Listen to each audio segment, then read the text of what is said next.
Welcome in everyone to the Every Point Sports Podcast. I am Jack Stache, and we have our old gamer entertainer with us today. How we doing, Greg?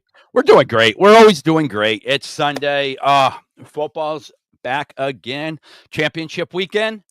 Super excited. We got two good matchups, two really, really good matchups this year. So I can't wait. Before we get into all of that, I got out of work a little bit early yesterday due to, we didn't have the greatest weather, but I saw what were you streaming yesterday? I couldn't get onto it, but you were streaming some games on your network. It popped up on my thing. It was like Old Gamer is streaming, and I was like, oh, all right. So Was it my Marvel Rivals I was playing? Yeah, Marvel Rivals. Yeah, Marvel Rivals. It's a game that a lot of streamers are jumping over from Call of Duty with. So I thought I'd check it out. Everybody that tunes into my channel, they know I'm a big, not only a sports fan, but I'm a comic book fan, a tech fan, a pulp culture fan. I have a lot of passions in my life, and gaming is one of them, and comic books is one of them. And so when you merge those two, of course I'm going to check it out. And So what it are the was guys fun. on it? Who do you get to play as?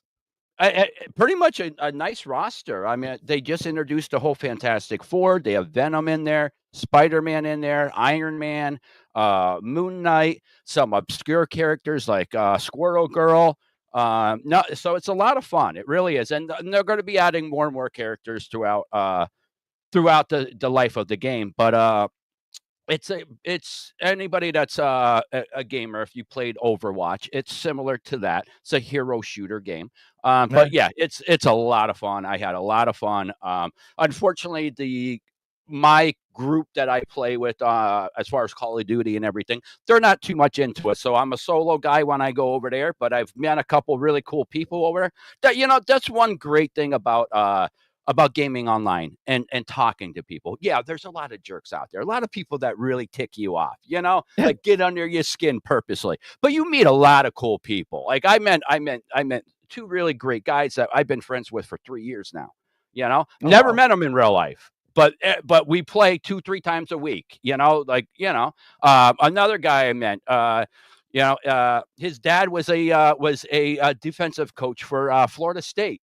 He used to watch me play Madden. I was having trouble with the 4-6 defense the one time,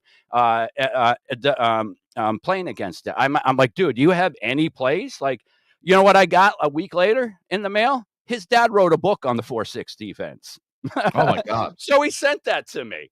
So it's cool. just the relationships you build is really, really nice. It's a great community. It could be very toxic, but like I said, you meet some great people. So. That's awesome. I just saw it pop up, and I want to give you a shout out because I didn't have time. I was still driving. I was like, oh, this is quite crazy. And then I went back to driving. Yeah, I mean, I like to try some different stuff here and there. I'm a big Call of Duty player, but Marvel Rivals, I'm trying to get into when it's just me playing. All right. Well, we have some coaching hires. Ooh, do we? We have some coaching hires. We obviously had the Ben Johnson hire that was very popular in Chicago. Well, I should say we have coaching hires, and then we have a hire. Well, all right. Can we say that? Well, so Dallas has finally decided, or the world has decided for them, because so they hired Schottenheimer, right? I believe that's Marty's kid. Yeah, Brian. Yeah, Brian Schottenheimer, a lifelong guy. He's been in the league forever. Yeah, he's been in the league for a long time. He was the OC in Dallas. It does feel to me like Dallas ran out of popular options.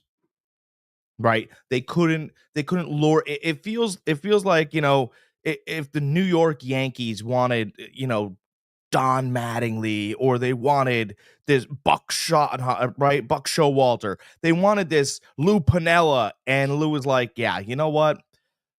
It's a lot of stuff I got to deal with down there. I don't, thanks for having me. I'll go coach the Cubs, or I'll go here. And that's kind of what it felt like, Ben Johnson stayed in division. A couple of the coaching shuffle. You had Glenn out in he's the new Jets coach. Mm-hmm. That's where he was interested most, let's be honest, right? Bucks coordinator went to the Jags. Yeah, Cohen, and that right? That's that his was name, right? Cohen? Liam Cohen, Yeah, yeah, and which I have a great and you probably know the story, but I have a great story about that.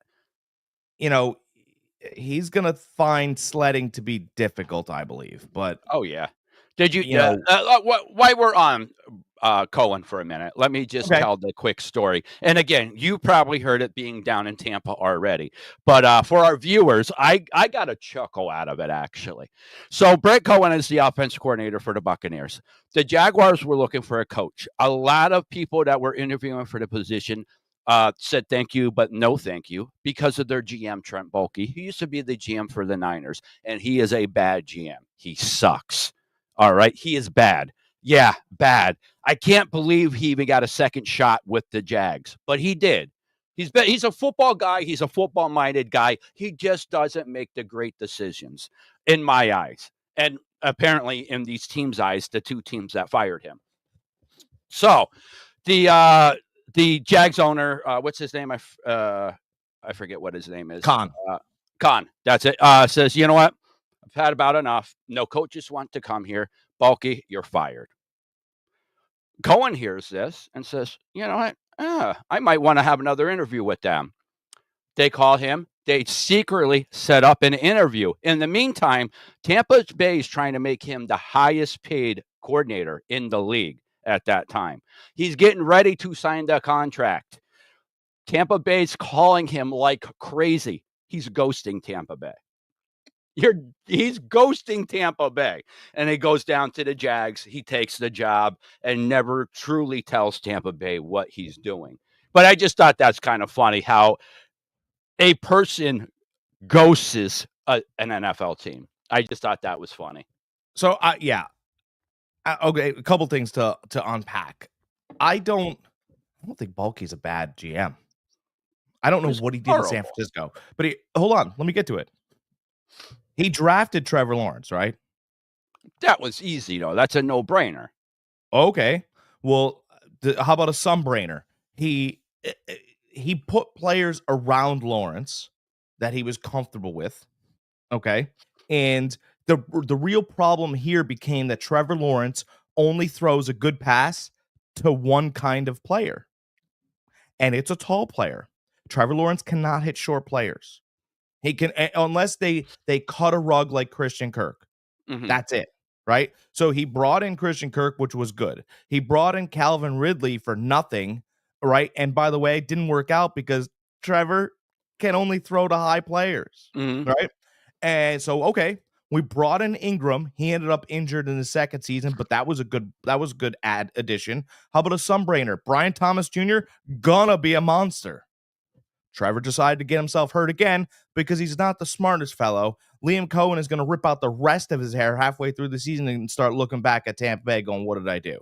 By the way, I've got no problem with someone changing their mind in a situation. I get it. People change their minds. Things happen. Circumstances change. But you verbally accepted the deal.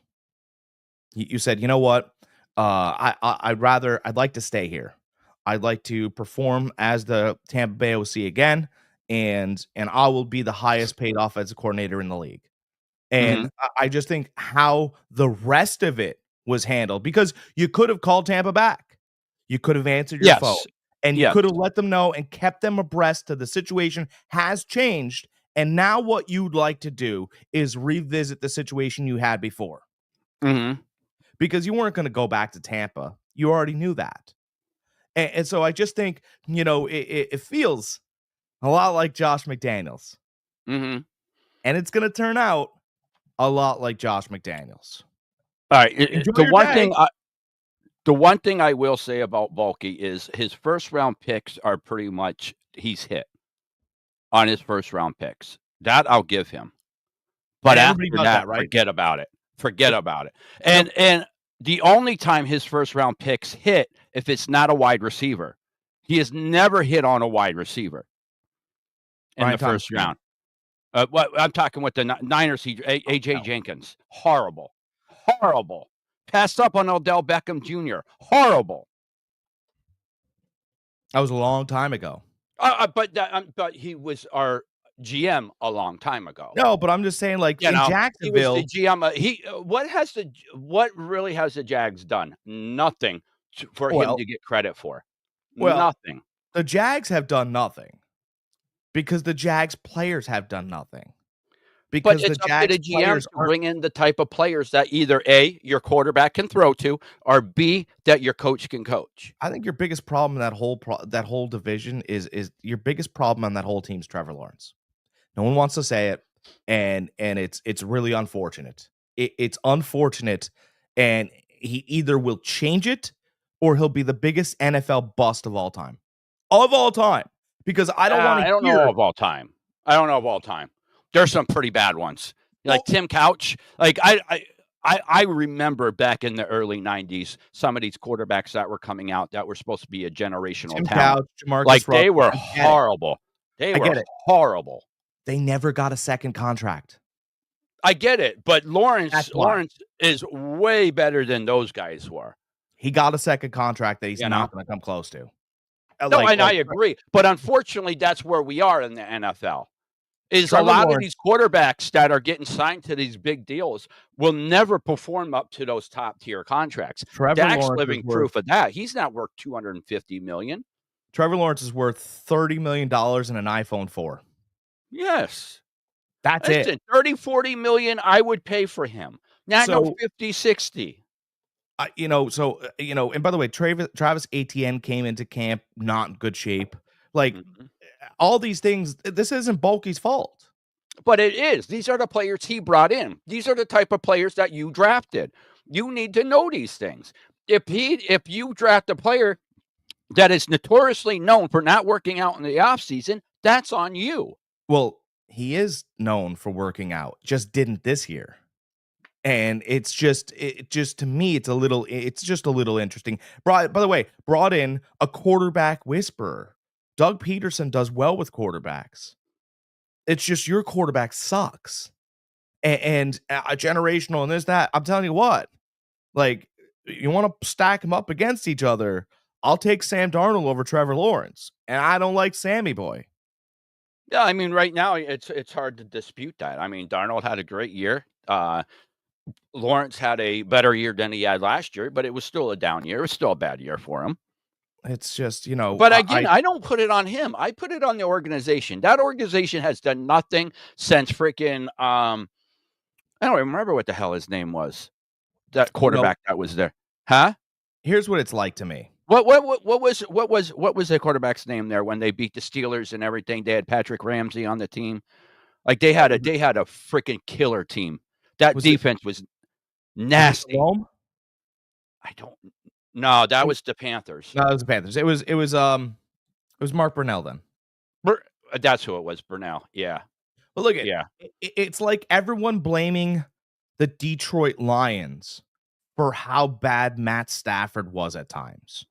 Oh, but Matt, okay, come on. What did they ever do for him? I'm gonna tell you what they did for him. Because I can, and I did the report on it. What the Detroit Lions did was the Detroit Lions drafted Matt Stafford, they drafted a left tackle, and they drafted Calvin Johnson in succinct years. Okay. Mhm. So to put any of the responsibility on Matthew Stafford is a And joke. By the way, and Mike Williams too, who was supposed to be good coming out of he college. came, yeah, he came, he had a winning season. They won the division. And then the very next year, they participated poorly, real poorly, and they blamed the coach. Well, look at what the players did. They did nothing. They were awful. It was the same scheme. It was the same everything. Like, I'm going to blame the guys that are on the field. I'm so sick and tired. Like, I know we want to fire coaches and they're not motivated enough. The statistics are embarrassing. You went from 41 touchdowns, Matt Stafford. You went from 41 touchdowns to like 20. 23. And like you threw 23 halfway through the year before. So to me, it's insane. Trevor Lawrence went and he was challenging Patrick Mahomes the one year, and then nothing. I'm out on blaming general managers that just do the right thing. I understand if you have the fifth pick and you roll the dice on somebody, but they were propping Trevor Lawrence up next to Andrew Luck in the Hall of Fame, or at least the College Hall of Fame. And it's unfortunate that, like, hey, I brought you talent. Are you good enough? Because I'm going to tell you, if you brought Tom Brady, I'm talking 2 years removed from Bledsoe. If you brought Tom Brady, Calvin Ridley, Ingram, it's like some of these players, he did nothing with them. He made them worse, actually. Calvin Ridley became worse playing with Trevor Lawrence. He was actually better in Tennessee this year. Yeah, I put more stock into the coaches and the GM than you do. It's coach's job to coach up. It's the GM to put the right people on the field for the coach to coach in whatever system they're running. That's why it's so important to have the coach and a GM attached at the hip. I don't like this separate stuff. Nick What? Foles is better than Trevor Lawrence then. I mean, no, he's not. He won a He's Super Bowl. not. He won a Super Bowl, but he won a Super Bowl because of the team he was on. That's like saying Trent Dilfer was better than Dan Marino because he won a Super Bowl. Yeah, but Dan Marino was generational. I'm just saying. Toilet bowl. I'm just saying. Trent Dilfer won a Super Bowl. Nick Foles also threw for the yards. He threw for No, listen, that was a special like 8-game stretch for them. Foles just hit it at the right time. He did it before. He did it before with the Eagles when he cashed that into a huge ass contract with Green Bay, right before they drafted Aaron Rodgers, or right before Aaron Rodgers started. They brought Nick Foles, that was Matt Flynn they brought in. Matt Flynn, yeah, Nick Foles was the Jags. Was the Jags that he went to. Big contract with them. Didn't end up doing nothing with them. Goes back to the Eagles, has a storybook second half of the season. Yeah. Some organizations just don't win, no matter who's their coach, no matter who their quarterback is. Lions was one of them until they did a whole culture turnaround. Jags have been that way since they've been in the league, except for maybe 2 or 3 years here and there. The Cardinals, they're another organization like that. They're notorious for being like that. The only time they had really good teams is when Kurt Warner went over there. They have a bad quarterback too. No, you're right. They do. But they have a quarterback that is that still gets a pass because he's exciting. Yeah, and you're right. That's true. He gets a pass because he's exciting. And here's the other thing too. There's still people in that building that went to bat for him. That's the other problem. Yeah. That's really, and you know what? Maybe Balky was still going to bat for Lawrence. Mm-hmm. And now you're going to bring in, this could be a thing. Now you're going to bring in a general manager that didn't draft him, which makes it uncomfortable. Right? And maybe Liam Cohen really has a quarterback competition, because I'm going to tell you, there's not a big difference between drafting number 1 and a guy at number 6. Mac Jones looked more competent than Trevor Lawrence. He didn't look like he had a more live arm. He didn't look more athletic. But when he knew defenses weren't guarding Brian Thomas, he just threw the ball. And when they shifted double teams that way, he went in the opposite direction. I don't know if Trevor knows how to do that. I really don't. Mac Jones didn't have a bad start first half of his rookie career. Yeah.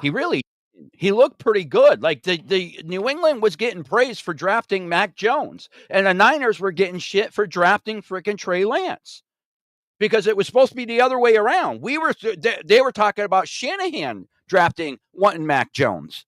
So maybe that's the reason why you get rid of a GM, because he'll constantly just go to bat for the guy that he drafts. No, the reason why you get rid of a GM like Balky is, one, because he had a reputation that people didn't want to work with him.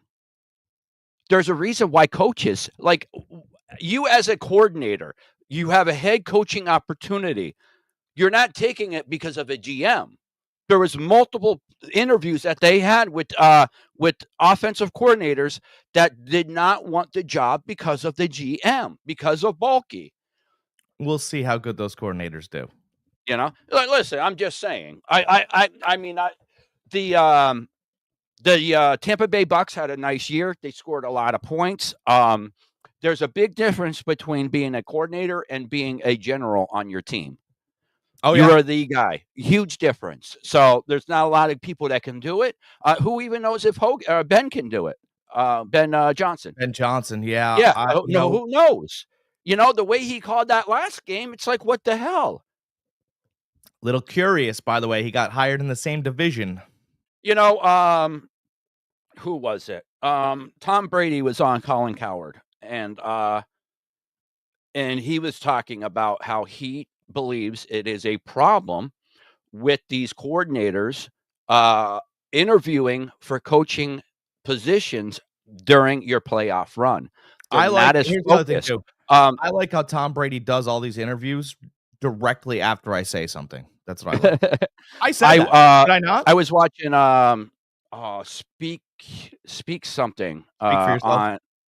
on Fox Sports, and I believe it was Shady McCoy telling the story about Sean Payton. And Sean Payton, his last year, he was in his office and he said he peeked in and he had all this stuff about broadcasting and different television companies and this and Mhm. that. And he looks over at Sean. And he's like, "We got what's going on?" He goes, "Oh, I'm just wrapping this up. A bunch of interviews and stuff. I'll be getting back to the game plan soon." But he split his focus from a game plan on job interviews. Like you're in the playoffs. You Yeah. know what I mean? Like, there's no reason for that to happen. That's why I believe the NFL needs to do something like free agency. Free agency doesn't start until this date. Well, coaching hires can't start until this date after the season. Well, you just gotta it's pretty simple, right? So you just have to figure out or not figure out. You just have to fix your language, right? So Mm-hmm. you can you can interview coaches when your season has come to an end. End. Okay, but see, you just have to change the language too. You can interview or you can interview coaches when the season has come to an end, and the season does not end until the Super Bowl. Correct. Any That's what I contact, believe should happen. any this, that, and the other thing. By the way, you got a lot of time until April. Mm-hmm. If guys that are in consideration to be head coaches and they who know who they are can't get their act together on a college draft board, like you watch college football, some of it, Yeah. as a head coach, right? If you in your scouting department can't get things together in a month and a half, what do you do with your time? Yeah. Because I can. And I got about as much time as they do. We Yeah. both work really hard as well outside of doing this. And it's not that difficult to figure out certain guys that you need. You shouldn't even really have to concentrate on the first two rounds. You know what the talent is. You should know what that team that could be bringing you in needs Mm-hmm. immediately. It's not all that difficult. It really isn't. This whole, oh, well, you need this and this guy's shuttle time. Come on, man. Does he tackle? Because I don't care where the shuttle time is if he can't Mm-hmm. tackle. Like, we can get past that. Oh, I could teach tackling. Not at this level. Yeah. Not at this level, you can't. Mm-hmm. So those are some things. So I was talking about it for weeks too. I want to bring this up. Talking about it for weeks that we should just rename the AFC West the Champions Division.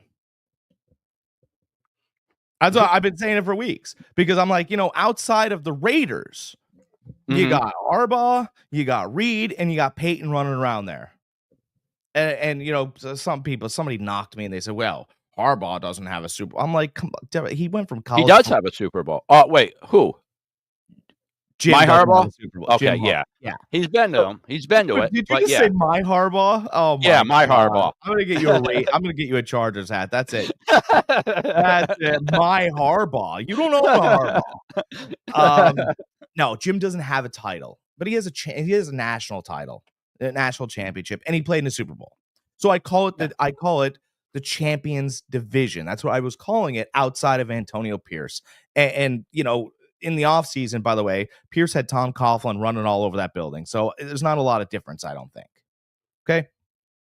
And then they go and hire Pete Carroll. Hey, Pete's back, baby. They go and hire Pete Carroll. So it's truly the Champions Division.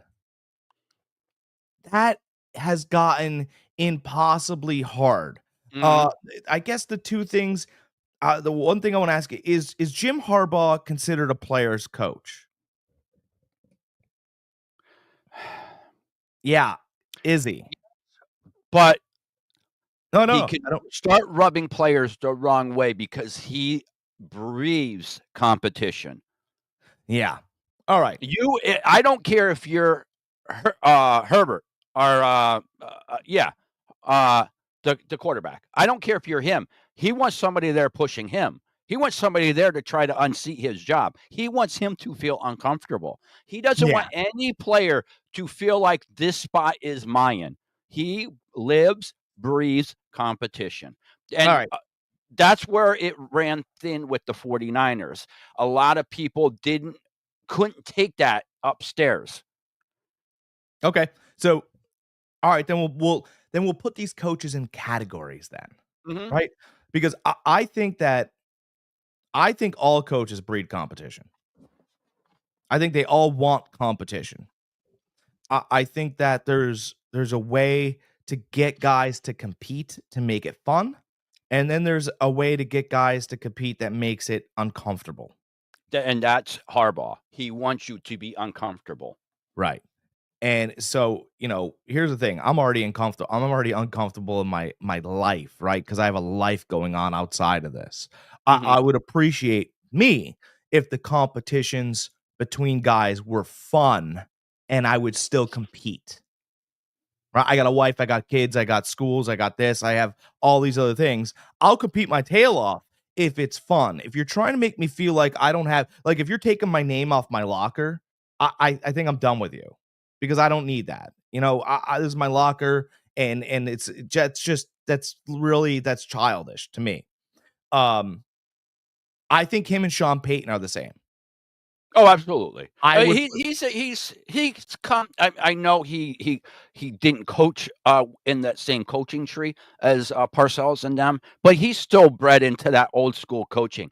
Yet you guys have to remember who was his coach when he was with the Bears. Dicka. yeah, yeah, He's an yeah. old school guy. He is when you think of like running the ball, good defense, trenches, kind of like Parcells, Sean Payton way of thinking. He's right in that breed. So, and then you have, right? So you have Harbaugh and Peyton over here. This is how we're gonna split this division of champions, because that's what I'm calling it now. I'm not calling it the AFC West. Silly. I know where the division is. Okay. Well, where is it on the map? Oh, is it on the east or the west? It's the division of champions. And I think Harbaugh and Peyton fit over here. And maybe their style works. I think it's gonna be tough for them to get free agents. They're really gonna have to build their team through the There's draft. some free agents that just want to win, No, and like I those coaches win. They're proven winners. and then you have Reed and I think Pete Carroll over here in this basket. Hmm. And listen, Pete Carroll just wants to win games, but he does breed a fun competition. Like I think that Pete Carroll, would be like, "All right, guys, we're gonna have an agility test today," and you're Hmm. like, "Okay." And where Harbaugh and Peyton have them running cones and all this other stuff, Pete Carroll will be like, "Shirts versus skins, dodgeball," and you're like, this is the best day of practice ever. And by the way, they're both getting the same job done. And you can argue that dodging a ball is more accurate for tackling and stuff like that than cone drills. I Hmm. just, Pete Carroll is going to be very interesting. It is, and I totally agree. Pete Carroll is more of the rah college coach. It goes back to even you could break it down to even your manager at work. You have two different styles of managers. You got your managers that you want to work for, and then you got your managers that you work for because you don't want to lose your job. Yeah. Yeah. Those are the two types of managers that there is. You got managers that you will work for the way they speak to you. They make you feel important. They make you feel like you do your job very well, and you'll run through a brick wall for them. And then you got your other managers that are just always barking orders, always putting you down, saying you're not good enough, and you're very easily replaced. Yeah, you got two different types. It's the same thing. Same thing for coaching. Same thing for management. Every upper position has those two types.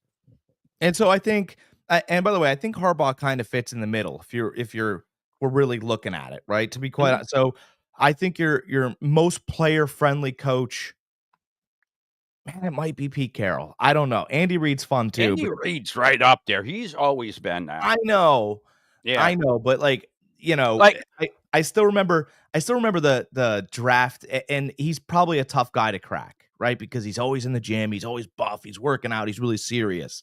And who's I that? just remember the Who's DK that? Metcalf story Oh, okay. where DK Metcalf got off the plane. He's not off the plane 3 minutes.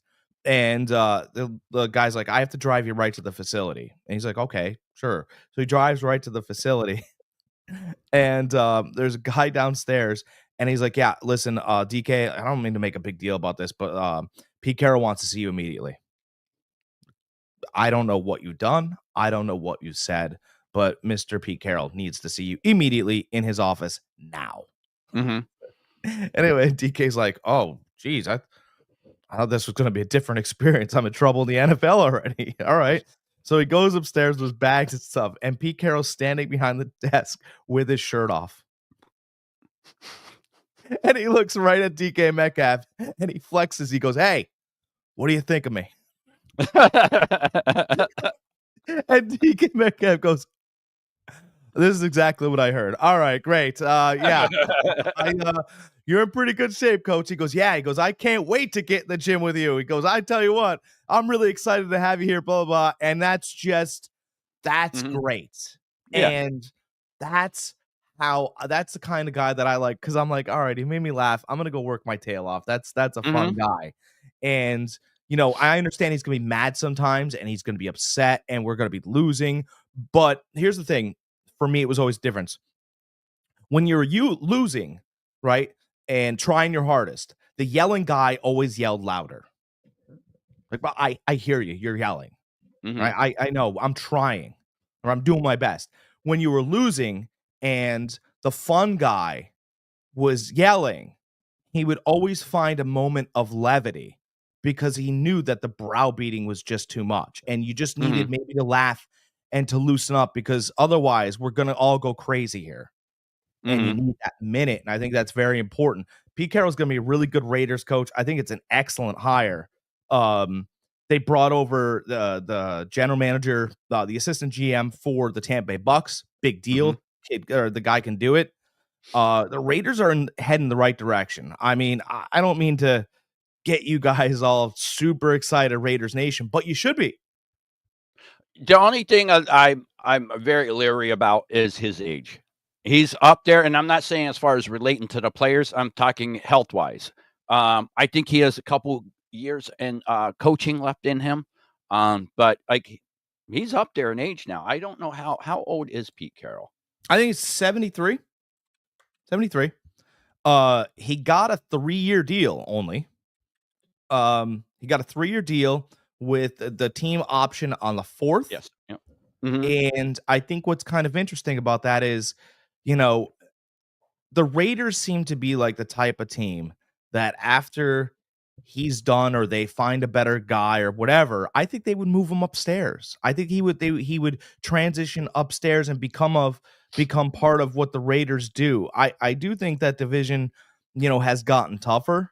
Um and Denver looks like they're on the right path. The Chargers look like they're on the right path. But if I had to bet on it, I would bet that one of those teams is not coming back to the playoffs next year, and the Raiders would bump up somehow, some way, somehow, some way. I Because I I could see your point there, but, I mean, those the Chargers and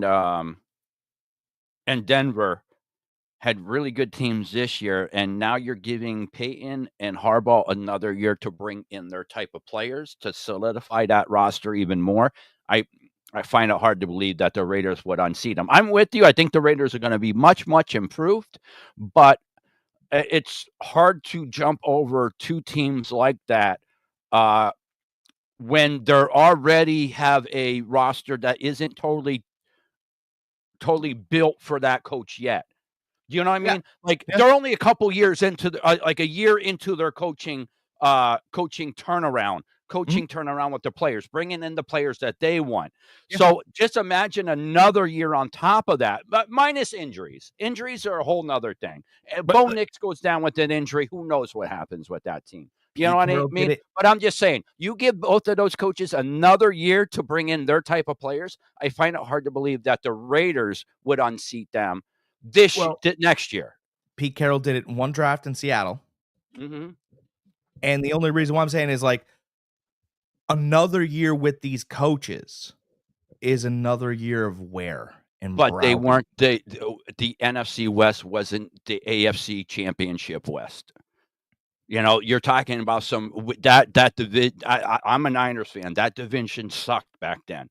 That division was open for anybody that wanted it. The AFC is AFC West, correct? Or East? That'd be the NFC West, I believe.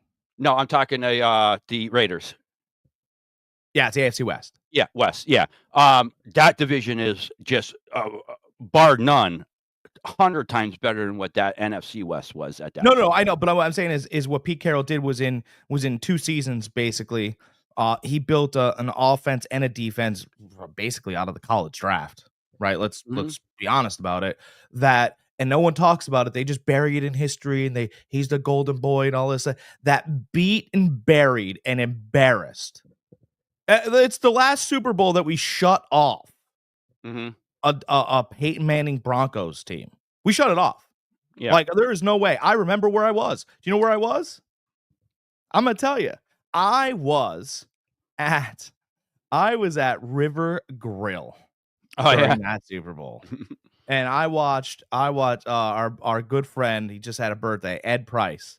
I watched him going, man, there's no way this is going to continue. There's no way Seattle's going to, and I was like, they are 4 steps ahead of Peyton Manning. You better just put your money back in your wallet and don't bet the rest of this game, because this team is absolutely going to bury them. And they did. It just got insurmountable. That's the team that Pete Carroll built. Bobby Wagner still in the league, by the way. So he's in the playoffs today. We'll get to that in a second. No, listen, that defense, that Legion of Boom defense was disgusting. It really was. What him and that GM did there was something special. It really was.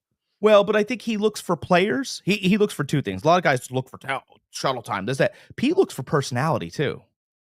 He wants to see a little bit of it, right? You know, what's Mayfield's great saying, sizzle your bacon, right? He wants to see a little bit of sizzle.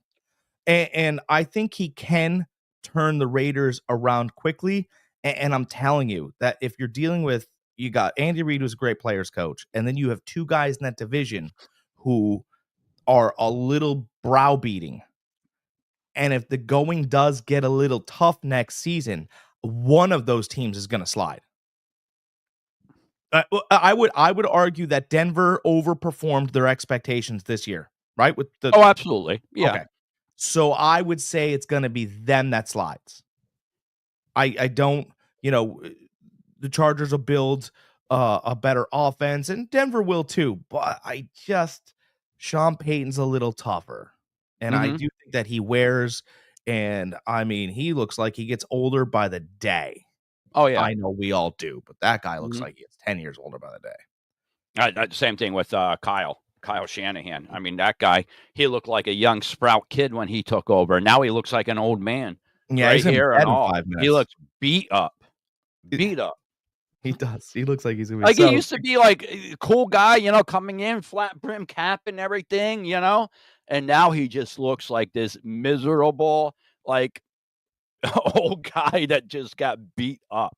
Yeah, and it's tough. So, and I'm glad you mentioned that, right? So everybody that ever coached around him still looks all right? Like Sean McVay still looks pretty good, right? All these other coaches that are part of the Shanahan tree or whatever, right? They look relatively like they're in good shape, His father, Mike, looked like he was in pretty good shape. Kyle, to me, is not aging well. And, eventually I think we're going to get to a point where, do you think I don't think the 49ers will fire him. But I do think we get to a point where he takes a break for a year. I really do. Yeah, we're going to have to see what happens next year. While we're on the 49ers here, I just want to say how excited, and I can't even put into words how excited I am that we brought back Robert Saul. He's back into the family. He's back with the faithful. That defense was disgusting when he was with us. And I'm hoping for great things again this year. Well, I'm glad you brought that up. I think it's embarrassing he needed a first and second interview. Oh, he didn't get one with us. No, that was the Jags. Not with us. No, there was a report that Robert Saleh had to interview for the Niners defensive coordinator job. He had to go with their one interview. Yes. What? Yes. What? Yes. Why? Well, because it's formality. That's ridiculous. It's dumb. It's formality. I mean, I don't see anything wrong with it. I don't see anything wrong with it at all. If there was different guys in the building, I'd say yeah, but I'd be like, hey, remember me? Yeah, but I mean, everybody changes. Philosophy changes. You know, let's see if you're the same person when you left the building. Let's see what He didn't grow hair. Let's see what happened. He definitely didn't. But he didn't get smaller. He's the same guy, you know, at 2 hours before the game, he's out there running the bleachers, you know. He has that Pete Carroll in him, that rah, you know, that excitement to him.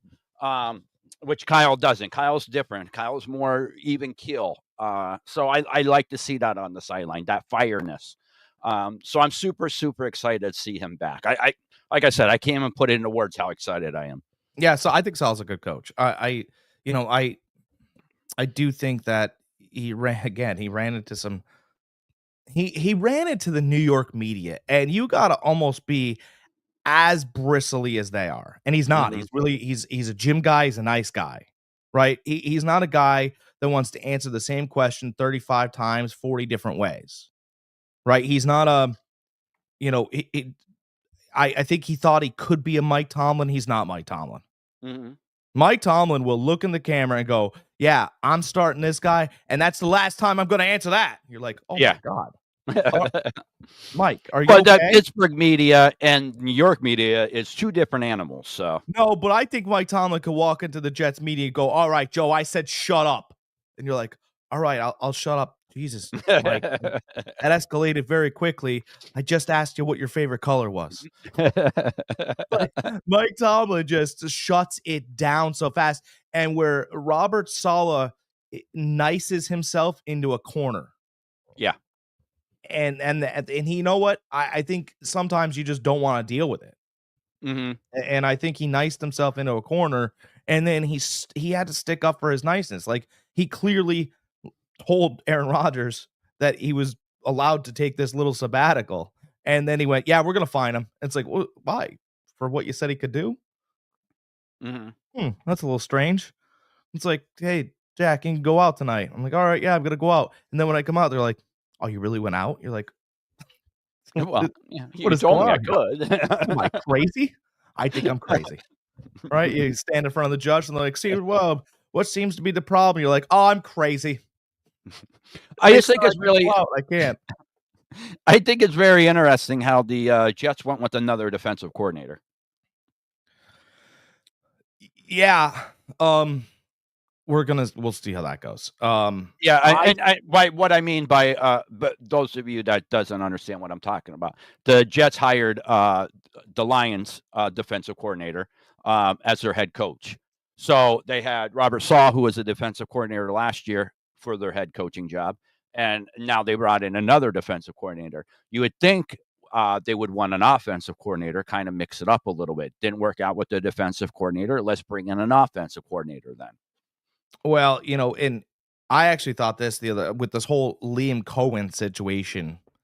I almost think that it's forcing teams, or it at least appears as though if you have a good offensive coordinator in the building, that you just make him the head coach. Because I mean, that would be nice if you could do that, a promotion. Well, because here's what's happening, right? What's happening is that, Baker Mayfield will now be on, I think it's 10 or 11 offensive coordinators in the league. He's been in the league 6 years, I think, 7 years. And so he does a good job. In fact, he finished first in every category, first or second. So he does a good job, and his offensive coordinator leaves. And so his reward for doing a good job is having to learn a whole other scheme. By the way, back-to-back years. He had Canales. He got Canales a head coaching job. And he got Cohen a head coaching job. And you could go, well, maybe they did the good job with him. It's like, well, the variables are the coaches, not the quarterback now. Mm-hmm. So if you looked at the one mathematical constant, it's Mayfield. And the only guy that's getting punished is Mayfield. Yeah. It drives you crazy. Mm-hmm. Because now you had an off season where you could kind of not relax, but, okay, I'm going to come back to the same system. And you're not. Yeah. Yeah, no, I get it. Listen, when Alex Smith was drafted, his first 6 years in the league, he had a different coordinator every year. And it wasn't because they were getting hired as a head coach. It's because we were in constant turnover. Yeah. Everybody, and including me, knocked Alex Smith big time, all the way up until Harbaugh got there. And then we finally seen what he could do with good coaching. Yeah. I mean, they listen. I liked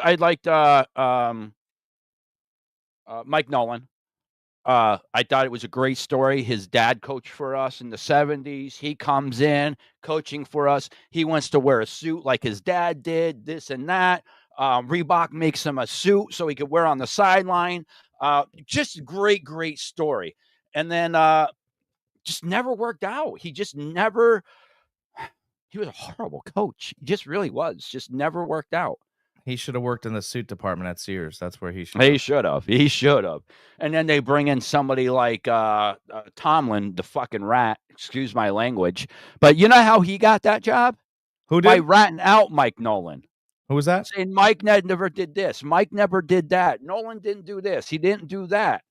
And Tomlin's one claim to fame was he won Tomlinson. Okay. Yeah. He won an NFL Europe championship back with the Rain Fire. That was his claim of fame. And then he comes over to the Niners. He was a position coach. He was a defensive line coach. Very good defensive line coach, by the way. But he was a rat. He was a rat in our organization. He was a spy. Everything that went on, he went upstairs and told every little thing. And then that got Mike Nolan fired. He took over and horrible tender with the Niners. And then we jumped over. We hired Singletary and then Kyle. Giving everybody a little history lesson on the Niners there. Jeez, your face is turning red. You're about to pass out on this 49ers here. All right. Let's get to these games today, right? Talked about coaching. Mm-hmm. We gave them a history lesson. I think that's good. Wait. Before we get on that, we didn't talk about the Bears. We didn't talk about the Bears hire. Do we think this is a good hire for Caleb? Do we think he can grow in this offense? Do we think they have the right players in this offense to run what Ben Johnson is going to run? Yeah. I mean, there's talent everywhere. I mean, there really is. Mm-hmm. You got DJ Moore, who is more of a God. I'm trying to think of. He's not quite the athlete, or maybe it's close. Yeah, no, I would say he's not quite the athlete because I've heard people talk so glowingly of this guy. I'm at the point now where he's probably a top 25 athlete that the NFL's ever seen. He's kind of like a Percy Harvin, DJ Moore. Oh, absolutely. Yes. Hey, Gridiron Helmets, baby. What's up? Sunday Fun Day Football. I love Gridiron Helmets. They're our sponsor. Yes, sir. Guys, go over to Gridiron Helmets or gridironmancave.com and get yourself an authentic mini helmet. Look at that, huh? Both that mustache is curled. My mustache is down. I need to get one of them with my logo on it. You should. They do. With my old gamer logo. Listen, so here's what you do. Go over to Gridiron Man Cave, right? And snapshot, I'm telling you right now, snapshot your business logo to him, right? Mm-hmm. Awesome dude. And that's what he'll do. He'll print it out, he'll set it up for you, you'll be good. That's it. Yep, we can put it right back here. Got a nice little spot back here we could put it. I think that's a tremendous idea. You know? Like I said, just get with him and he'll set you up, and he's got a fantastic team over there. I'm telling you, it will be zero problem working with that. You know, if I do end up doing that, what I will do, guys, is we will stream that. so you guys could see how easy it is to build a helmet over there Oh, and how okay. to order one. We could All right. stream it. We could have a nice little stream there, and we could show everybody how easy it is to order your custom helmet over on Gridiron Helmets or Gridiron Man Cave. Ah, that's a fantastic. I want in. I want in on that stream. That'll be Absolutely, fun. absolutely, absolutely.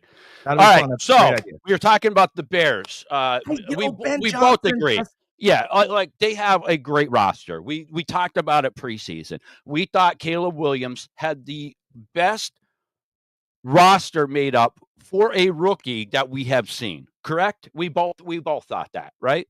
yeah. Yeah. So you bring in Ben Johnson with the same people, and everybody forgets about Swift. Like Swift is going to do good with Ben Johnson over there. Ben Johnson Yeah. knows how to use his running backs. You're going to see a different Bears team. You're going to see a more balanced Bears team. You might even see a run-heavy Bears team again. I think you're gonna see run heavy. The greatest secret that the Bears keep from everybody is this guy. He's a running back for their team. You might know him. His name is Rashawn Johnson. Mm-hmm. And he was a backup at Texas. And the reason why he was a backup is because the starter was Bijan Robinson. Yeah. And Rashawn Johnson's he's a pounder, right? Mm-hmm. And really what you're trying to do is use him as your starter. I know it hurts people's feelings to see DeAndre Swift, but you want to see him and Swift work back and forth together, right? You'll get more complementary backs. Right. You'll get more Swift late. Thanks, guys, for the show today. Gridiron, thank you so much. I appreciate you coming on here and giving us some comments and That's right. some We love it. We love it. So you want to do complimentary stuff, right? Mm-hmm. You want to do right. So Rashawn Johnson's your pounder. Good. Do that. To get DeAndre Swift in the game later. And yeah, if you're gonna do 28 carries between them, and maybe 35 touches because you're running some screen passes. If you get the screen passes to work, then you could get DJ Moore on these slants. Then you can get some Roma Duze on some of the bombs, right? He's not a burner, so make him work a little bit less, right? On these but he can own the middle of the field like a tight end can, right? So I think Ben Johnson will figure it out. He's going to have to spend some time with Caleb Williams, obviously, because Caleb Williams is an enigma. He is. He's a little different, and there's nothing wrong with that. It's can you coach him kind of up like Patrick Mahomes, how they coached him up. He had all the talent in the world, but they coached him to be what the quarterback he is right now. Can they do the same thing with him, or are they going to turn into being somebody like a Kyler Murray, who has talent, who's exciting, but just can't put it together? And the first phone call that needs to be made is to Lincoln Riley. That's it. Call Lincoln and go, hey, look, I have this huge project. I want this kid to be successful. I've watched the tape. There's got to be one or two things that I don't know about him. Yeah. Right. Mm-hmm. I know the things that he's successful with. I know the things that people poke fun at him about. But what do I need to know? There's got to be a little bit extra here. You spent more time with him. So how do absolutely. Does how can I relate to him? How can I coach him a little bit better? What do you think he does best? What can we incorporate in our offense that made him so great in your offense? Yeah, that's what makes a great coach, a great coordinator, is being open-minded, being not afraid to pick up the phone and call another coach. Well, just something as simple as in the offseason. Hey, look at, is he a basketball or baseball guy?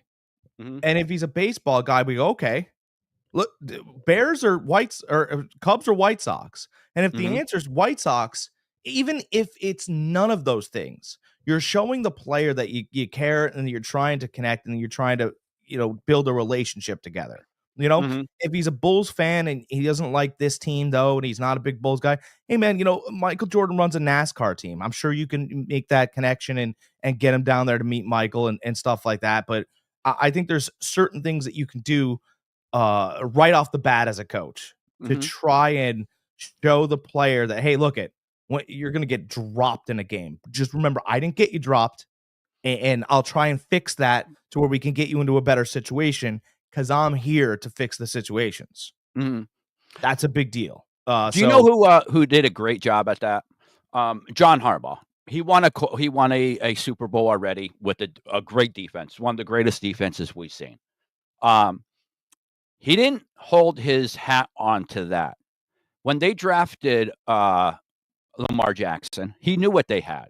He picked up the phone. I forget what coach he called in college, but I remember they said he ran the most heavy read option out there, biggest expert out there on the read option. He picked up the phone. He took notes from that coach. He wanted to pick his brain. He wanted to know, how can I use this talent? He didn't say, all right, I'm going to fit this round peg in this square hole, and that's it. And by He's the like, way, I got a round peg. I need to change my hole from square to round. at that moment, Ozzie Newsome, who was the GM at the time, told Harbaugh, we are moving on from Flacco. So he had to, it was either get with it or lose your job.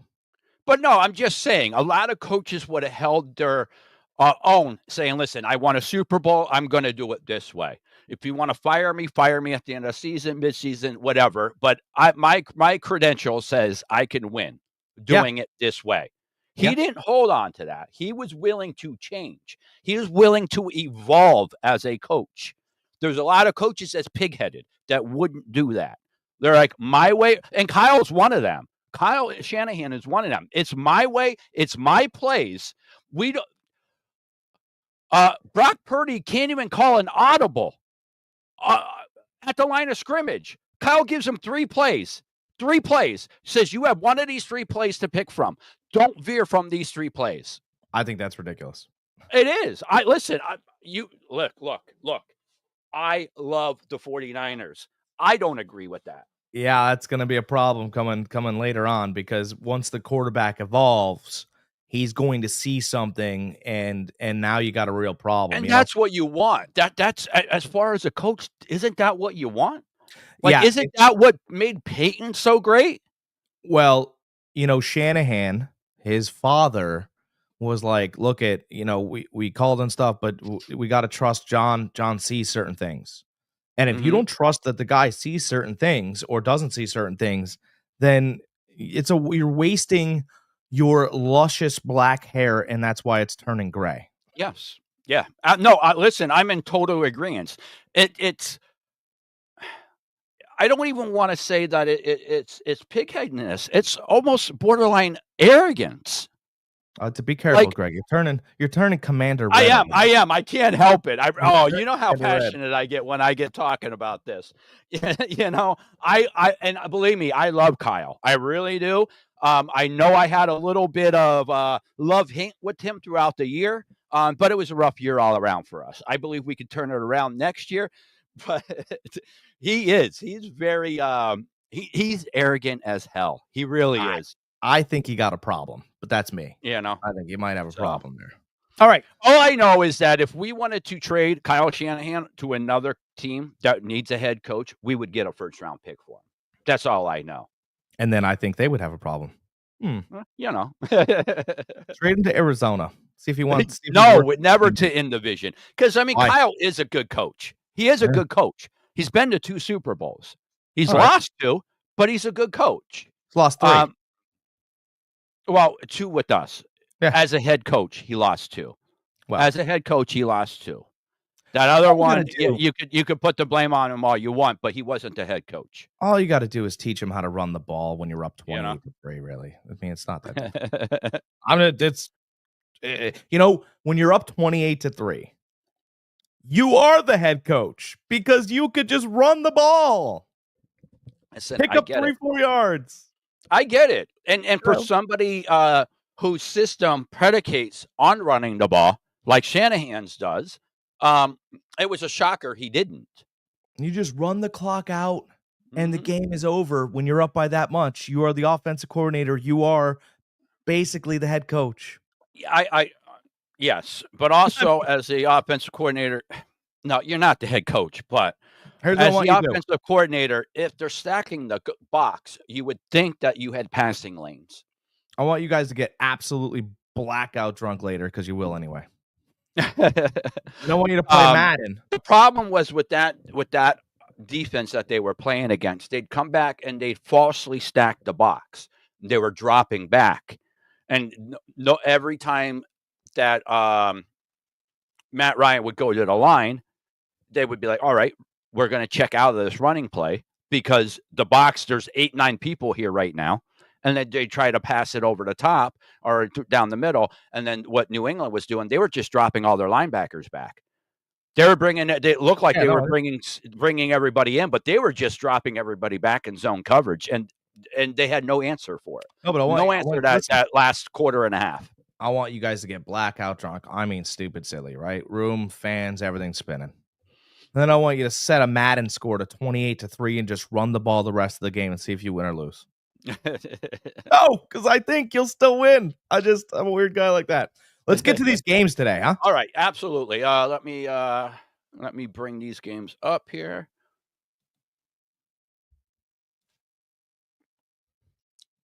Who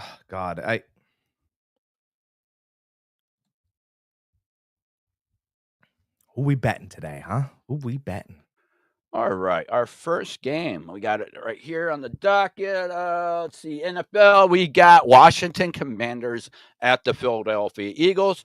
Commanders are getting 6 points. Over under is 46.5. Money line plus 215 for Washington, negative 265 for the Commanders.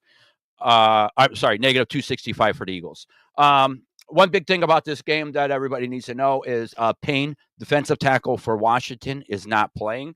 That is a huge deal. I brought his name up last week when we were talking about Washington, how good he is on that front line on a very porous Washington defense already, but he's very good at stopping the run. He is not playing. Yeah, I mean, look, this comes down to it's been a good run, right, Commanders? It's been a good run. You know, to me, Tampa Bay's defense was not bad, but banged up all year. I mean, there's a way that you become the best offense. It's because you need the most offense, right? Cincinnati, right? Tampa Bay, right? Mm-hmm. Like, right. If you have the best offense, it's not always a great thing. You kind of want to be top 10 so that your defense is top 10 as well. Right? We want to be able to win and lose and be able to trust the other side of the ball as a team. Philadelphia can do that. Philadelphia's got a fantastic defense. I actually think Jaden Daniels will run out of juice here. Eagles win by 9, Gridiron says. Whoa! All right, he's putting it out there. Yes, the gauntlet is laid. Eagles win by 9. How am I going to argue with that?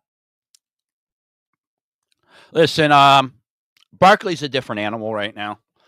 The way you went into playoffs, it's been a proven system throughout the life of the NFL. You run the ball, you play great defense.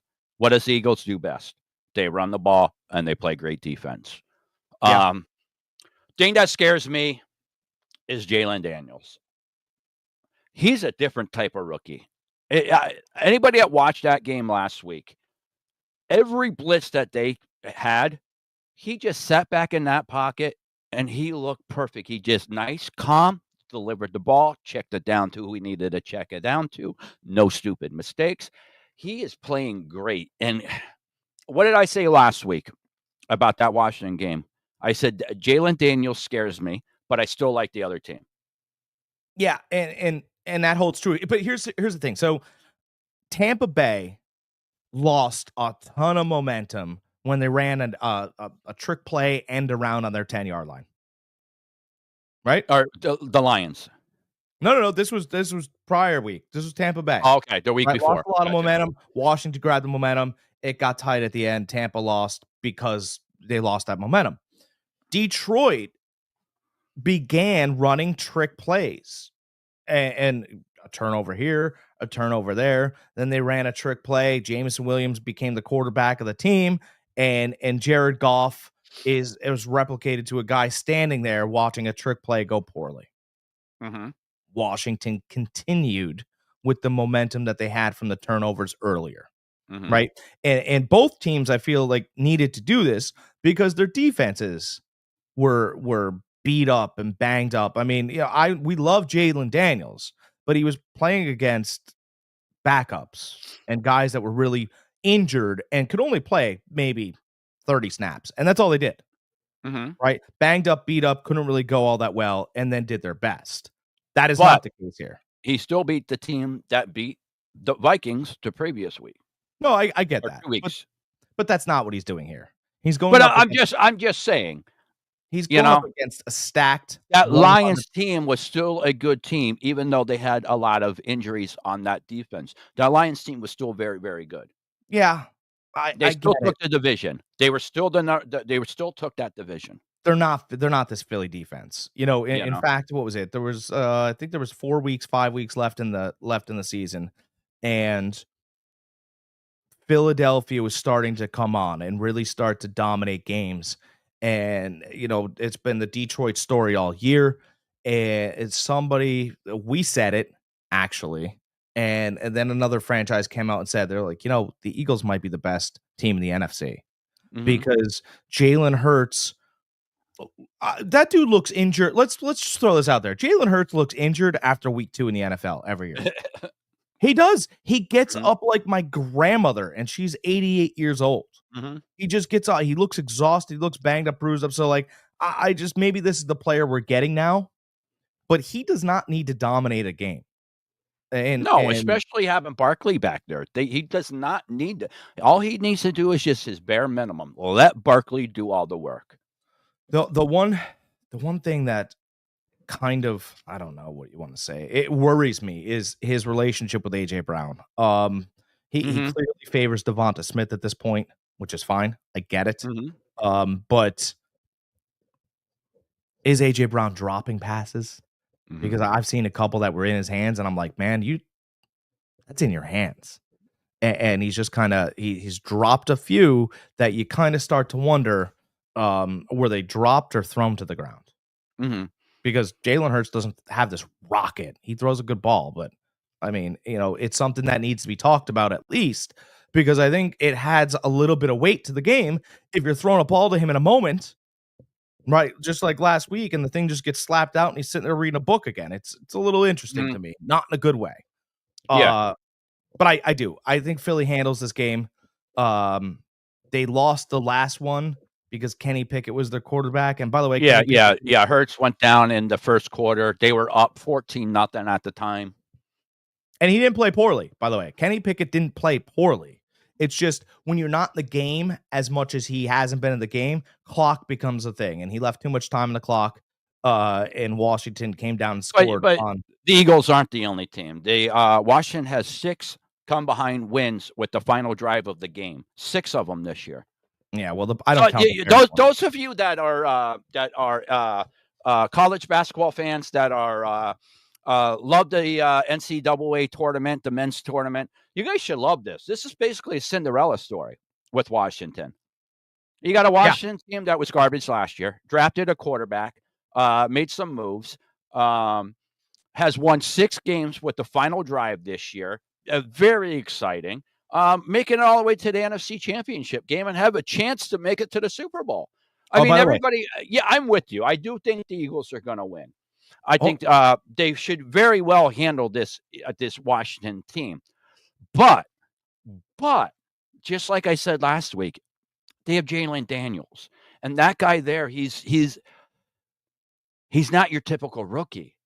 just when Tom Brady came out and said it perfectly. Like the guy, his pocket presence is amazing, amazing for a rookie. He doesn't get flustered.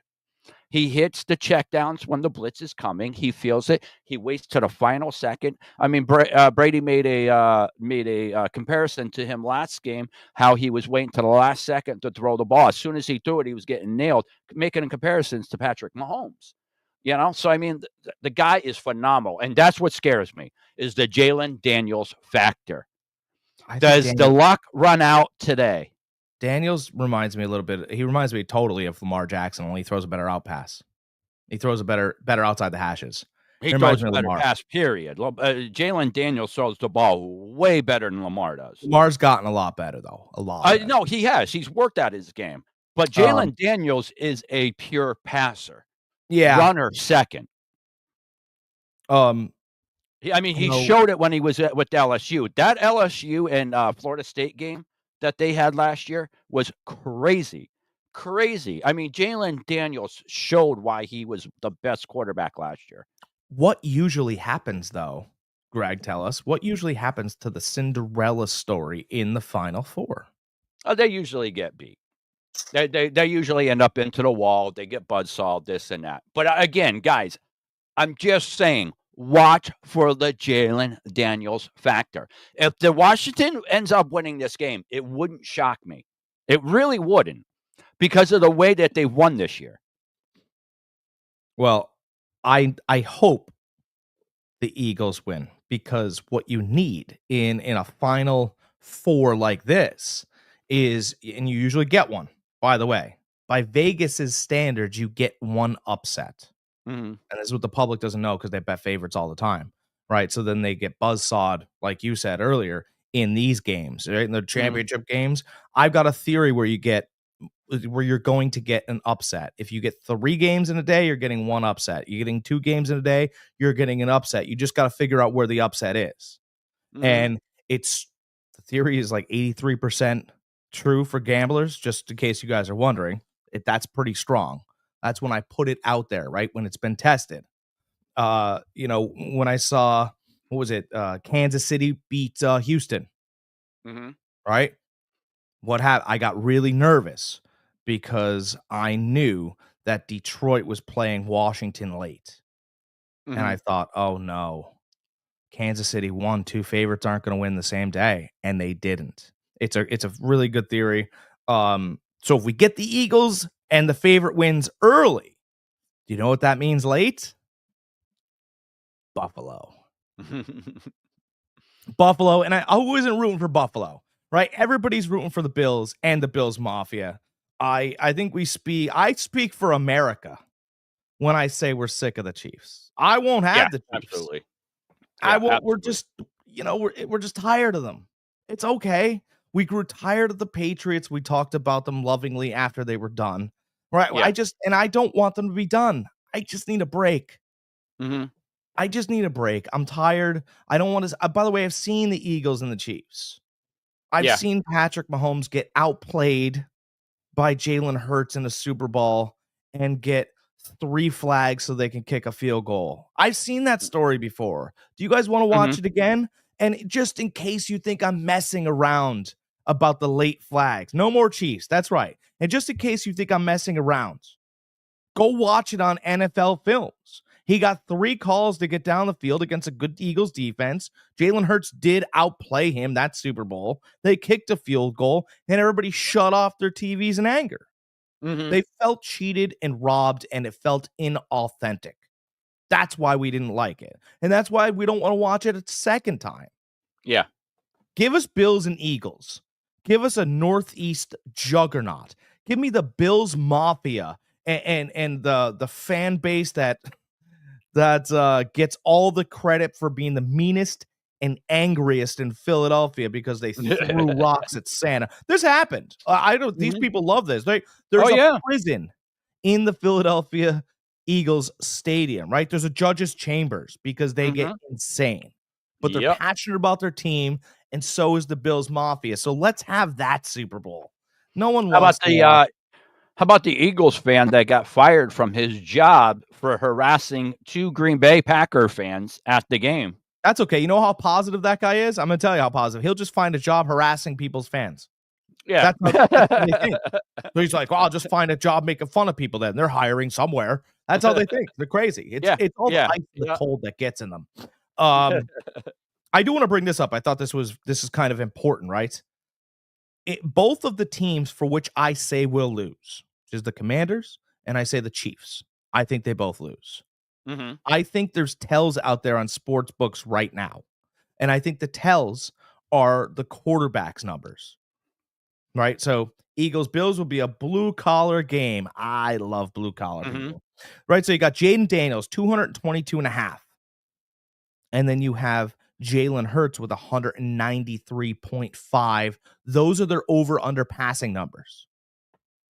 And then for the Bills Chiefs, you have Mahomes with 259.5, and you have Josh Allen with 228.5. I Mhm. believe that both quarterbacks that will be throwing will have to be throwing. If both of the quarterbacks are down in the game because it's been controlled by the teams that run the ball the best, Philly and Buffalo. If Philly and Buffalo run the ball the best, and the quarterbacks have to throw more on Washington and Kansas City, maybe they throw more. Maybe they have better statistics. Maybe Mahomes and Daniels look fantastic and they look like the best players on the field late, but they don't do enough to win. So I think it's Eagles early and I think it's Bills late. And I'll tell you what, I don't know if I bet the Eagles game. Maybe I do. Maybe I throw a little slice of pie, right? Slice of pie. But I'll tell you what, I'm taking the Bills today because I've ridden the Bills the whole time. And I believe that Josh Allen has ascended and he's had a better year than Patrick Mahomes. So, with all things being equal, I'll take the Eagles today and I will take the Bills today. Bills will be my upset. I think they're the most talented, by the way, team that can upset, Mhm. right? Oh, I agree. I agree. I like the Bills here. I like the Bills so much to win the Super Bowl this year. I think this is Josh Allen's year. I think that team is built for him, built around him. Um, that's what scares me right here. Swifty. The Swift. NFL wants the Chiefs in the Super Bowl so bad for the fact that the millions of fans that normally wouldn't watch it will watch it because they want to see their girl. Even You though know what? she's not performing, she's not doing anything except for up in the press box or up in the luxury box cheering on her guy. They still want to see her once or twice just for that. Don't get it, but you know, I mean, everybody's mad at it. They're like, oh, well, I don't want to see Taylor Swift. She doesn't run the cameras. yeah, I know. The No, I NFL mean, does. The NFL is the one that's doing it. And I know just what they're doing it because it's bringing in viewers that normally wouldn't watch the game. just like the guy on your evening news or whatever news network, he just reads the teleprompter. You can hate him, but his job is just to read the box in front of him. I don't know who it's wrote the like box. it's like Ron Burgundy, Yeah, Anchorman. He yeah. just reads the teleprompter. He'll read anything you put on there. I don't know. I don't know who wrote the box. Let's start there. I don't know who approved the box. Or the Mhm. words on the box. I don't know any of those things. But when they're like, "Oh, you know what that guy is? That guy's this." It's like, well, that guy's just reading a box. He's not that special.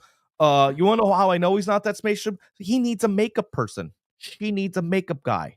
They need makeup. They're not that special. They need to be made up. Um, and some of the words they read are anyway. Oh, you alright? Yeah, yeah, I'm fine. Yep. So everyone today is going to tell you to worry about Patrick Mahomes. And they think that I think the narrative is going to be the Chiefs are the Chiefs until they're not the Chiefs anymore. I don't even know what that I know what it means. It sounds dumb and it is. That's why we don't say things like that here. Mhm. Right? The fact of the matter is the Chiefs have underperformed all year. I don't know. But can they turn it on when needed? Or will consistency prevail? Because Baltimore tries to turn it on against Buffalo when needed, and they Mhm. dropped passes. Consistent Buffalo has been all year, I think prevails. And I just listen to the Commanders, it's been a fine story. But to have this wide of a spread in this moment is Duke Butler, isn't it? Mhm. It's when Butler makes the NCAA championship and they're playing against the Blue Devils stacked lineup. It's just that one's not gonna. You can do parlays here. You can do whatever you want. I think that somehow, Patrick Mahomes. I would not bet on the Jaden Daniels over passing yards. I'm gonna say that right now. I Mhm. would not do that. However, I would take the Patrick Mahomes 359.5, and I think the number lands on 363. Needs I to be do said. like the over in the Washington Eagles game, 46.5. You I like think there's that? gonna be I think there's gonna be a lot of points scored in that. I mean, as good as the Eagles defense is, the Washington's gonna score points. They What do just you are. have on the other one? On the other one, I like Buffalo this game. I No, like no, no. What's Buffalo. the over under on the Buffalo? What's the Oh, over under? okay, we didn't even go through that. All right, the Buffalo game, Buffalo's getting a point and a half. Over under is 48.5. Money line plus 105 for the Bills, negative 125 for the Chiefs. So I have, and I'm on a different sports book. I'm down here in Florida. Mm-hmm. I've got 46.5 over under Commanders Eagles. Yep, that's what I have. Okay. I thought, or no, I'm sorry. You have 46.5. I have 47. Oh, okay. All right. All right. Okay. Yeah, I have So 46.5. So that's a whole nother point. So I do like the over in that. I kind of like the under. I like the under there. I don't, again, I think it's going to be ball control, clock, all this stuff. I don't think there really, to me, there's not a special offense here. There's just a special defense. I understand what What do Philly. you Washington's offense, I mean, you have to put it up there. And then with Barkley running the ball, I mean, I I know Barkley running the ball, but a special offense to me can do everything, and I don't know whether Jalen Hurts can. He hasn't shown me. At other he's times, yes. shown you all year what he can do. I don't think he's healthy. That's what I'm getting at. The Commanders, yeah, they've been fine. Bills in, yes. Swifty and Chiefs, no. No Swifty, no Chiefs, huh? Listen, I'm with you. I don't want to see it either, but I'm just saying what the NFL wants. Yeah, I don't. You know what? I don't And think the NFL wants it.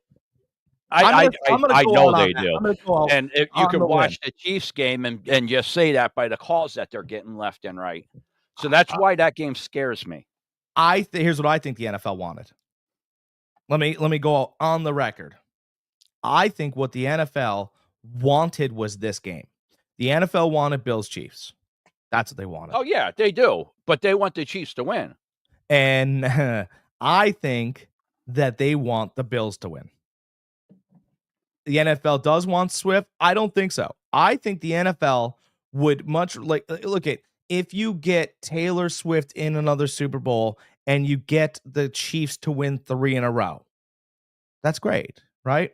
Patrick Mahomes is better than Tom Brady. Tom Brady's never won 3 in a row, right? The narrative No is team has ever short-lived. won 3 in a row. No Huh? team has ever won 3 in a row. I The know. only team ever to make it to 3 consecutive Super Bowls was the Bills, and they lost all 3.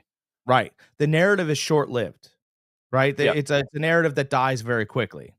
But if Patrick Mahomes loses to Josh Allen twice in a season, by the way, on the way to Josh Allen's first Super Bowl win, now the narrative becomes, wow, has Josh Allen surpassed Patrick Mahomes as the best quarterback in the league?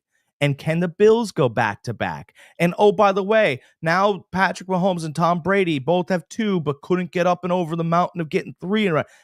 It's a bigger ball of wax. Yes, but those storylines are for the football fans, for the fans that are already going to watch the game. What the NFL wants is those eyes that weren't going to watch the game. Yeah, And but you're that's only going to what get them Swift once. brings to that. You're only going to get a moment of time.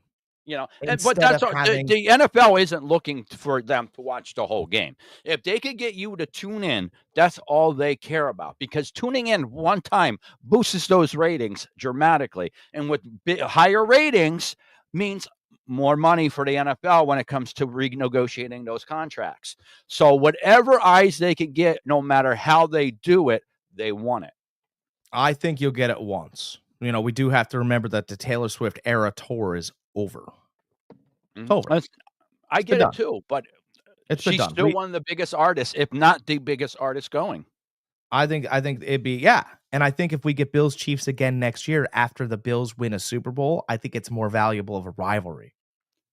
I think it's more valuable to the NFL. It's more valuable for the fans. But the NFL isn't guaranteeing to have Swift there. Her and Kelsey could break up anytime. Well, that's not going to happen. They'll have them. Yeah. They'll No, get. listen, I'm just saying, and again, I don't want it. I'm not No, saying you I know what'll want happen. this. They'll I have am just trying to say what the NFL wants and why they want that. they'll have this big off-season argument, Swift and Kelsey, right? And they'll almost break up, but then they won't. They'll stay together and they'll get married at next year's Super Bowl when Kansas City makes it there.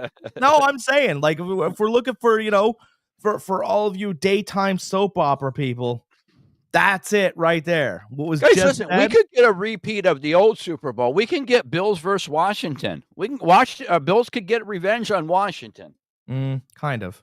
They'd be playing the They could. Commanders this time and not Yeah. They're still not the Washington. real. No, you know what I'm Still saying? Washington. They're just playing against the W, the Commanders. It's a weird name.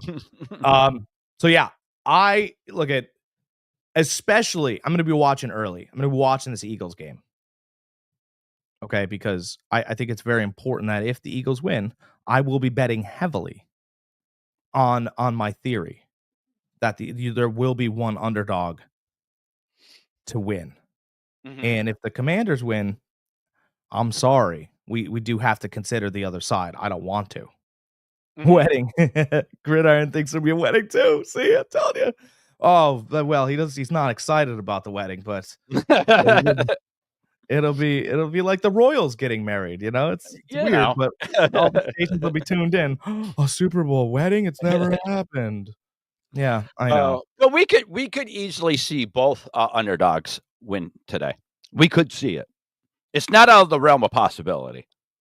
It's Am I not. betting that? No. What I'm going to bet is I'm going to do my famous tease. I am teasing the Eagles along with the Bills. What are you getting? You're getting teased. The Eagles will be getting 60 points and the Bills will be getting 80 points. What There. I'm doing, I'm teasing the Eagles, which will drop them down to a pick 'em. All they have to do is win. And Okay. with the Bills, I'll be getting 7.5. Yeah, that's a good bet. You know? That one will work. So that's what I'm gonna do. And I might just put a straight bet on the over on the Eagles Washington game because I really think that's gonna go over. Do you really? I don't like that Yeah, I over. really do. Listen, I am giving Washington way more credit than what you are, just I because of what know. I've seen. I've watched 4 of their games this year completely, and then I've watched a couple more, just on that final drive, and, that offense impresses me, man. It really does. That defense does not, which is why I think Eagles are gonna score, but I think the Commanders are gonna score on the Eagles. That's why I think it is gonna be an over game. Ultimately, I think the Eagles pull out. I think Barkley has close to 200 yards. I think he has about 180. I don't know what his over under is for rushing. Do you have that there? So I did want to mention this. If you could find it there, but they actually put this information out. I'll see if I could find it here really quick while we're on. This was a great mention that you just brought that up. So DraftKings has Saquon Barkley's rushing prop, the highest of all time, and it's not there down here. They said that it crested at 130.5. It was the highest rushing prop that they had ever put out of all time with Saquon Barkley's. Mhm. I have 125.5. I have it it's minus 115 if you want to play it. Not quite even money. But I do think it was a little interesting that was the highest rushing prop they have ever put out. Mhm. Which tells me, Philly's just going to be happy. You empty the tank in these games. Saquon Barkley could rush the ball 30 times. Mhm. And I don't think that I think that Washington can compete early, but as we've seen in both of their victories, Tampa started to get ahead of the chains late in that game, rushing the ball. Detroit was able to. Jahmyr Gibbs is awesome. He is, for me, right now. I believe that he'll be my number one fantasy running back next year. Ooh, okay. That's a little. Um, We'll see what happens, but that's the way I'm feeling. I don't like running backs that go deep into the playoffs. Mhm. Just saying, you know that. Yeah. I don't like that. I'm going through here, and I don't have a minimum player prop, but I am able to scroll back and forth as far as what I think his rushing is going to be. I like the 160 plus. You're getting plus 267 Oh, line on that. So that's probably what I'm going to do. I'll probably just drop $10 on that on over 160 yards rushing.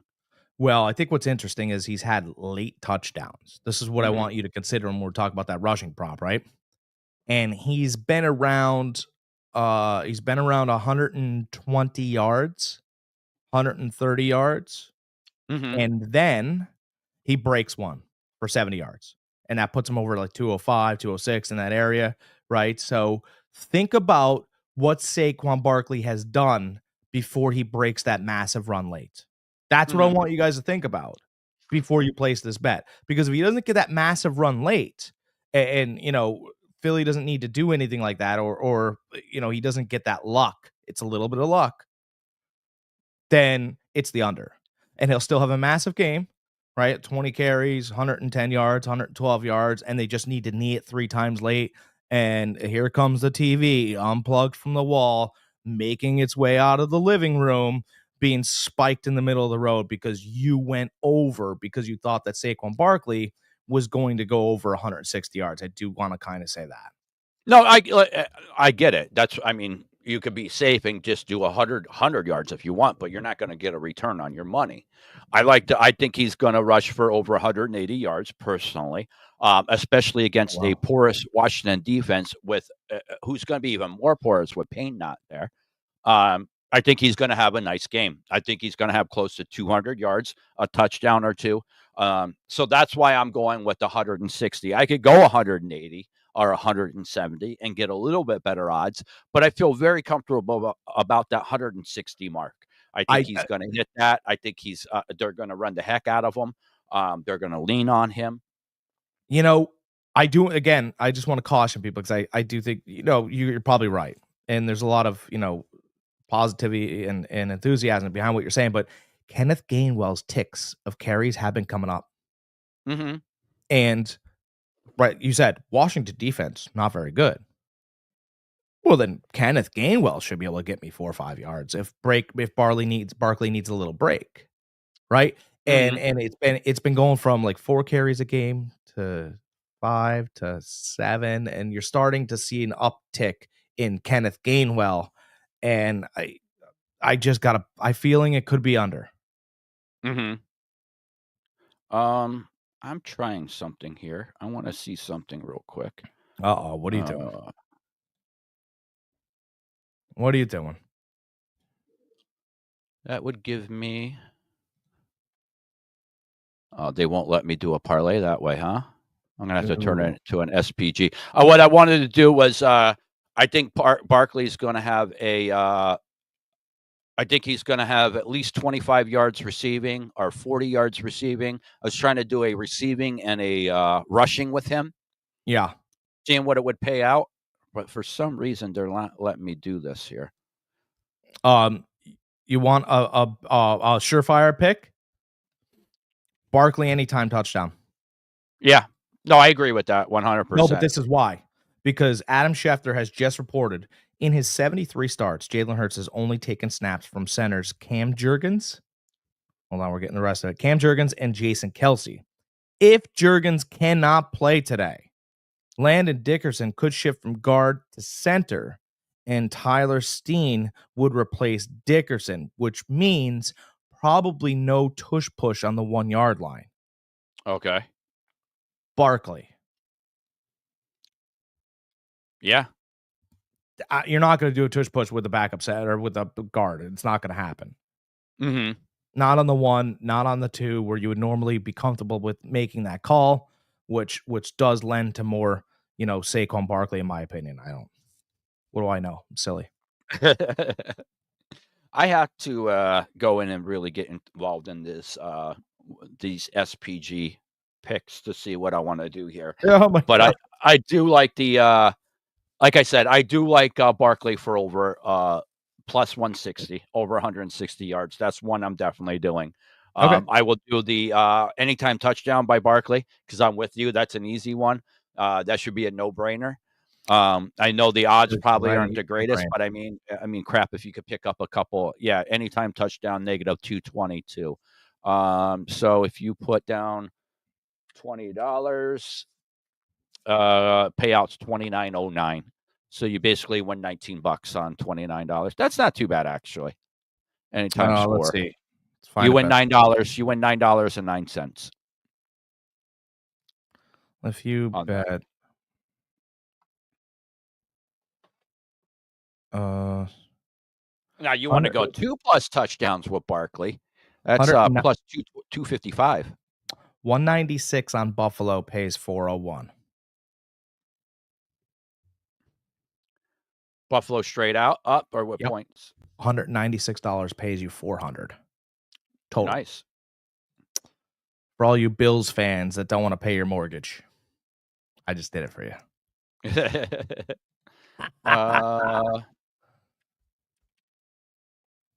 Yeah, I mean you're getting double your money, a little bit over double your money, plus 105. Yeah. So yeah, that's good. Absolutely. I like that. Bet your car. Who cares? Who cares? Who cares? He's not saying bet your house this week. He's saying bet your car this week. Bet your car. Tell the you don't have your house anymore. Boss goes, hey, why can't you make it to work this week? And you're like, you know what? I bet my car, so I had to. You're gonna have to wait next week until I win, and I can get my car back. Like the guy that was walking on the highway. It's me. I was dedicated, and then it got too cold, so I went back. That's all I got this week. What do you? Anything else, Greg? No, that's about it. I'm definitely doing the teas I told you guys about, the Philadelphia and Bills teas.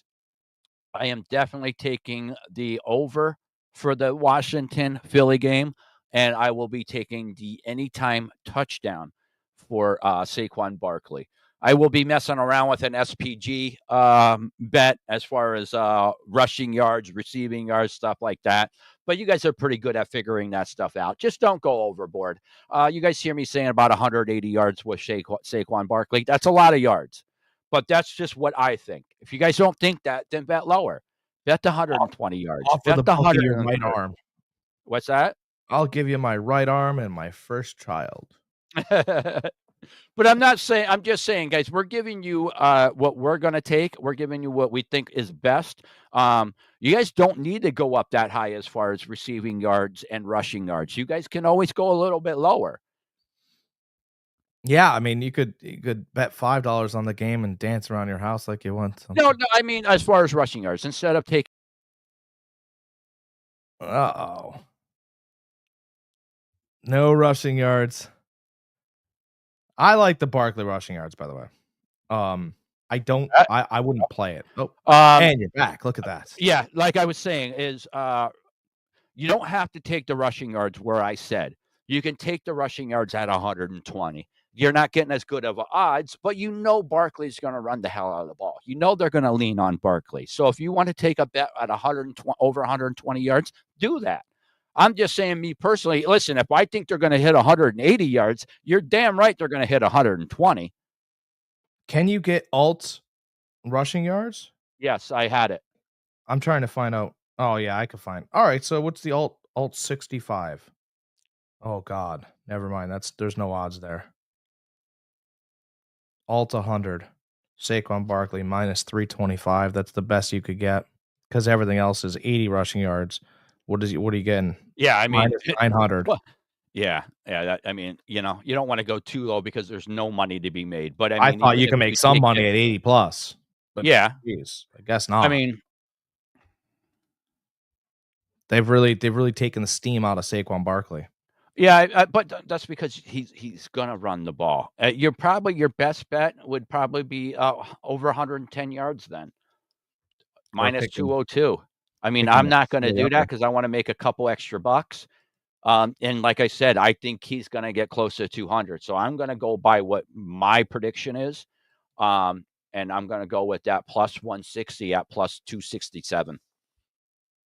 I'm not going to drop a lot of money on that. Not even close to a lot of money on that, but I'll throw $5-10 on that. I do like, you know what else I like here? I like Zach Ertz. There's great value here. Zach Ertz over 3.5 receptions. I love that. Okay. It's minus 135. The under is plus 105. So they're basically they're letting you know that that's a good bet. Mm-hmm. Yet it's not insane, right? You're not getting terrible odds like the whole Barkley thing. By the way, Saquon Barkley to go over 100 yards is still a minus 350 compared to this Zach Ertz. All you need is 3.5 receptions. Yeah. Right? We like Jaden Daniels to be passing anyway because we think they'll be playing from behind. And if he's dinking and dunking a little bit, who's going to be the guy? Mm-hmm. Zach Ertz. By the way, there's a vendetta too. Zach Ertz used to play for Philly until Philly said, hey, we do not want you anymore. Goodbye. Yeah. So okay. I like a player that has opportunity plus incentive. Mm-hmm. I actually Another like thing I'm probably going to do is these betting sites a lot of times still have a bonus odds for live bets as far as for your drives. I'm going to wait till the game starts, wait for Philly's first drive. I think they go down, they score a touchdown right away with their first drive. I'm getting plus 160 right now for that, but I also have a bonus promo for that, which will raise that up some. So I wish I had it here in front of me. What it bonus would promo. be. Yeah, for touchdown drives. Boost your bets. It's not telling me how much you're getting. 3 o'clock. We got less than 2 hours till game time starts. I can't wait. Yeah, it's not coming. It just wants to load here. So anyways, but use them up, guys. If you're watching the game live, you got a gut feeling that they're going to go down and score a touchdown. Put a bet on that live drive. And like I said, a lot of these sites will have a bonus odds for you for that. So take them up on that. Do that one bet, get that plus 200 bonus odd on top of whatever it is. So plus 200 on top of whatever that was. Let's say you're getting plus 300. That's really good odds. Yeah. Not saying drop $100 if they get a touchdown. Drop $5 on that. Why not? You want to take advantage of opportunities that present momentum. Right? Yeah. If they're giving you 30%, you think it's a good play, take the 30%. But God knows they would take 30% from you. Yeah, absolutely. Absolutely. And they are with that Barkley over 100 yards bet. Mm-hmm. Yeah. That should not be minus 350. No, but it's because of how Barkley's been running the ball. He's been running the hell out of the ball. And they've been leaning on him to do it. So I know. It's actually, that could.